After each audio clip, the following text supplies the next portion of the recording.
Hello everyone, তোমরা সবাই কেমন আছো? আশা করছি তোমরা সবাই খুবই ভালো আছো। তো আমি ভালো আছি। তো আর একটা রান্নার রেসিপি নিয়ে চলে আসলাম। তো এখন যাচ্ছি আমি টমেটো গাছ থেকে তুলতে। গাছে টমেটো হয়েছে, পুরো পাকা পাকা টমেটো। দেখো, ওই দেখো কত সুন্দর, দেখছো? এখান থেকে আমি একটা নিয়ে নেবো।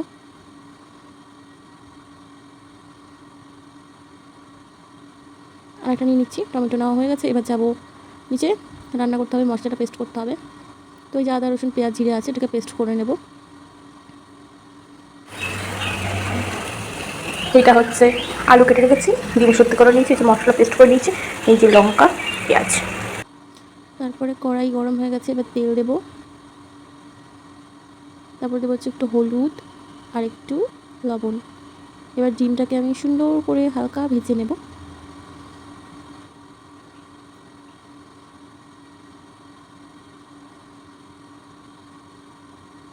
একটা একটা করে ডিম আমি ছেড়ে দেবো কড়াইতে, তেলের উপর।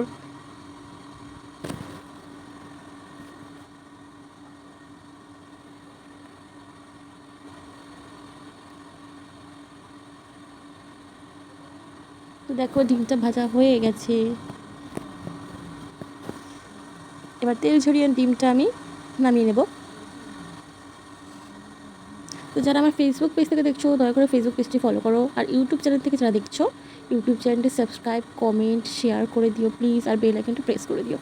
তারপরে এই যে আলুটা ভেজে নেব। আলুর কিন্তু আমি খোসা ছাড়াইনি। এইভাবে খেতে কিন্তু খুব সুন্দর লাগে, আলাদা একটা টেস্ট লাগে। আমার কাছে তো খুব ভালো লাগে। তোমরা এরকম করে খেয়ে দেবে, তোমাদেরও খুব ভালো লাগবে।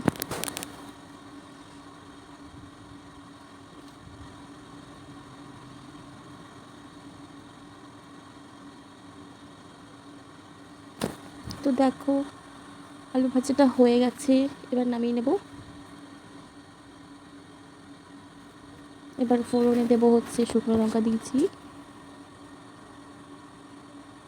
তারপরে দেবো হচ্ছে একটু জিরা, একটু হালকা পোড়া পোড়া হয়ে যাবে, একদম কাঁচা থাকলে এটা ভালো লাগবে না। তো তারপরে দেবো হচ্ছে পেঁয়াজ। পেঁয়াজটা দিয়ে সুন্দর করে নেড়ে পেঁয়াজটা আমি একটু লাল লাল করে ভেজে নেব।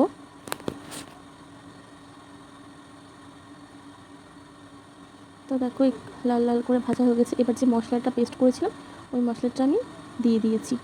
দিয়ে একটু ভালো করে নাড়িয়ে নেব, যাতে তলায় পুড়ে না যায়, ওর জন্য।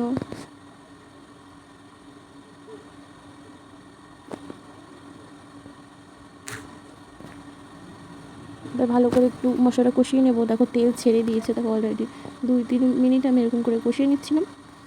তারপর এর মধ্যে আমি যে ভেজে রেখেছিলাম যেই আলুটা, ওই আলুটা আমি এর সাথে ভালো করে একটু কষিয়ে নেব।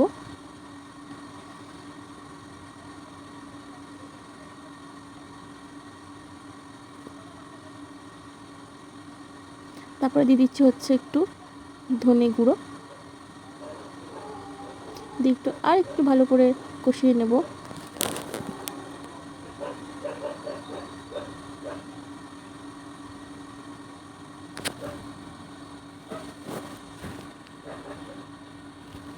এবার দিয়ে দেবো হচ্ছে একটু গরম জল, মানে অতিরিক্ত গরম জল না, হালকা উষ্ণ গরম জল দিয়েছি, তাতে টেস্টটা খুব সুন্দর আসে, ভালো হয়।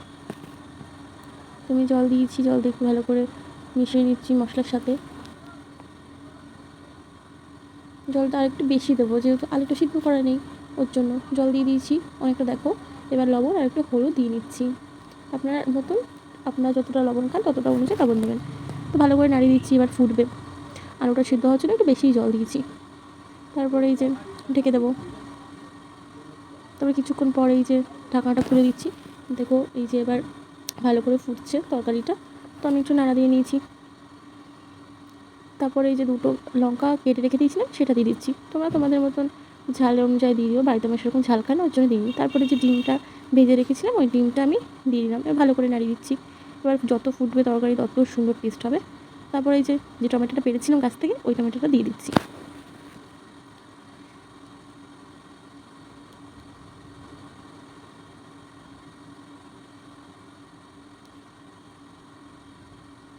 তো দেখো আলুটা গলে গেছে, ঝোলটা আমি আরও একটু টানিয়ে নেব।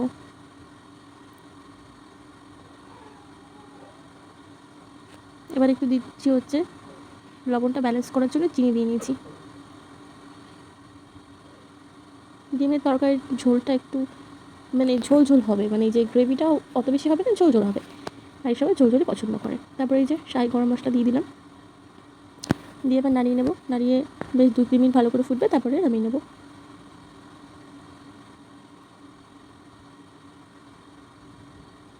তো দেখো আমার ডিমের তরকারিটা অলমোস্ট প্রায় রেডি হয়ে এসছে। তো দেখো রেডি হয়ে গেছে ডিমের তরকারিটা। তো আমি ঝোলঝোলই নামিয়েছিলাম, ঝোলঝোলই তৈরি করেছিলাম। তো আজকের ভিডিওটা এই অবধি, পরে আরেকটা ভিডিও নিয়ে আসবো। সবাই একটু পাশে থেকেও আর সাপোর্ট করো। তো বাই সবাইকে।